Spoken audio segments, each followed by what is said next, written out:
بسم اللہ الرحمن الرحیم۔ السلام علیکم دوستو، ترک بادشاہوں کو اسلام سے خصوصی محبت تھی۔ یہ محبت عقیدت کی جھیل میں جنم لیتی تھی اور تصوف کے پالنے میں پلتی تھی، اور یہ لوگ جب جوان ہوتے تھے تو یہ زندگی کے ہر لمحے کو اس محبت کی تصویر میں سمونے میں لگ جاتے تھے۔ سلطان محمد ثانی استنبول کا فاتح تھا۔ سلطان محمد فاتح نے 21 سال کی عمر میں استنبول جیسا ناقابل تسخیر شہر فتح کر کے تاریخ کو حیران کر دیا۔ نوجوان سلطان نے دنیا کی عسکری تاریخ میں پہلی بار بحری جہاز پہاڑ پر چڑھا دیے اور پہاڑ سے سرکا کر دوبارہ سمندر میں اتار دیے۔ یہ 1453 عیسوی کے شروع میں استنبول پہنچا تو استنبول کے شہریوں نے حسب معمول گولڈن ہارن کے دہانے پر آہنی زنجیر چڑھا دی اور باسفورس میں مسالہ ڈال کر سمندر کو آگ لگا دی۔ سلطان کے ساتھ 80,000 فوجی تھے۔ سلطان نے فوجیوں کو حکم دیا یہ استنبول کے ایشیائی ساحلوں پر اتریں، پہاڑوں پر چڑھے، جنگل کاٹے، پہاڑوں کے ڈھلوانوں پر تختے لگائے، ان تختوں پر جانوروں کی چربی ملے، اور جب یہ کام مکمل ہو جائے تو واپس آ کر سلطان کو اطلاع دے۔ استنبول 7 پہاڑیوں پر پھیلا ہوا شہر ہے۔ یہ شہر 1453 عیسوی تک صرف یورپی سائڈ کی پہاڑیوں تک محدود تھا، جبکہ ایشیائی پہاڑیوں پر اس وقت گہرے جنگل تھے۔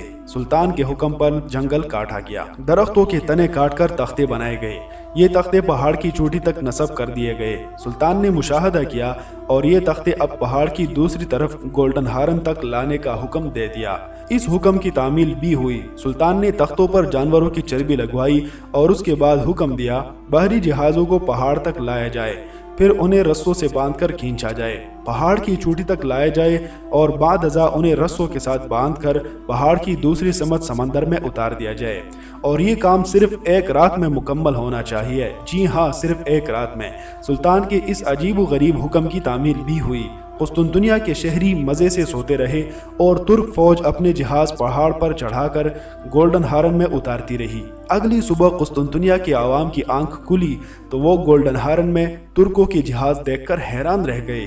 یہ اعظم کی جادوگری تھی، اور یہ جادوگری نہ صرف استنبول کی فتح کا باعث بنی بلکہ اس نے اسلامی سلطنت آسٹریا کی دیواروں تک پھیلا دی۔ ترکی حکومت نے استنبول میں توپکاپی پینوراما کے نام سے ایک 3D تھیٹر تعمیر کروایا۔